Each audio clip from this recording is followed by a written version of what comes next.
গোপাল ভাঁড়।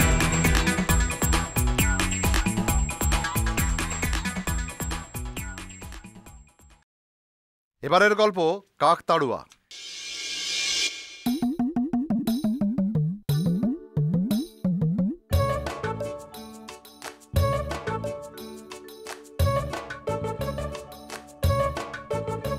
প্রণাম মহারাজ।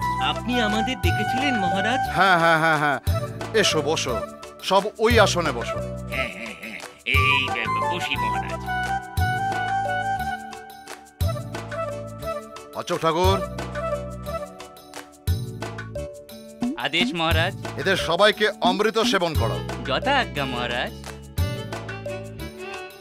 বাহ, সুন্দর, অপূর্ব, এমন সুস্বাদু ক্ষীর আমরা জীবনে খাইনি মহারাজ। সত্যি সত্যি মহারাজ। মহারাজ, আমাদের যদি রোজ এরকম একটু ক্ষীর খাওয়ান। রোজ নয়, আমার যেদিন ইচ্ছে হবে সেই দিন তোমাদের খাওয়াবো।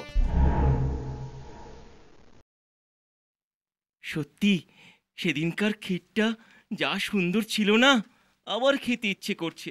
কিন্তু মহারাজ না ডাকলে আবার খেতে যায় কি করে? আমার মাথায় একটা বুদ্ধি এসেছে, শোনো তবে।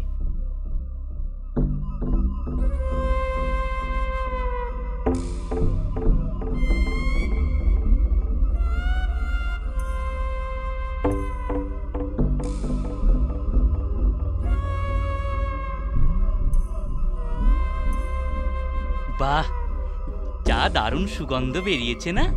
মহারাজ এই ক্ষীরকে একেবারে তরে যাবেন। ও ক্ষীর মহারাজ নয় রে, আমি খাবো। বাবা গাবু,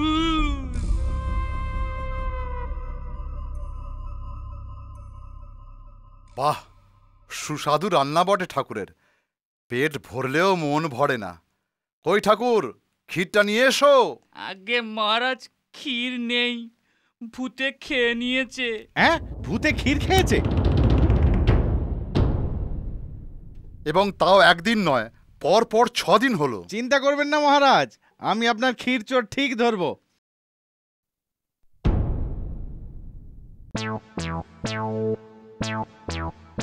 ব্যাস, নিচে চুন পাতা হয়ে গেছে। ঠাকুর, এবার তুমি এর ওপর ক্ষীরটা ঢেলে দাও। ঠিক আছে গোপাল। এবার মহারাজকে নিয়ে আমিও লুকোই। ও, দারুণ খুশবু ছেড়েছে।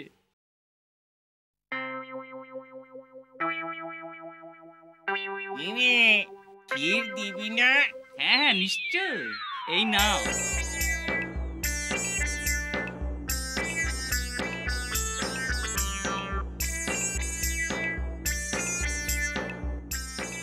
ও গোপাল, এই যে দেখি আমাদের হবু গবু কাকতাড়ুয়া হাতে।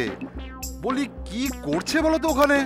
কথা নয়, চুপচাপ দেখে যান মহারাজ। বাবা গো, চলে গেল গো, পুড়ে গেল গো, মা গো, বাবা গো।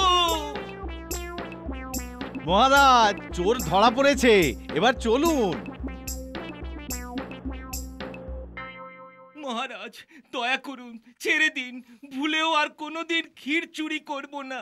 হ্যাঁ মহারাজ, এই ডাক বলি, কান বলি আর কোনোদিন করব না। আচ্ছা, যাও যাও, তোমাদের ছেড়ে দিলাম। সত্যি গোপাল, তোমার বুদ্ধির তারিফ করতে হয়। সবই ওই চুনের কেরামতি।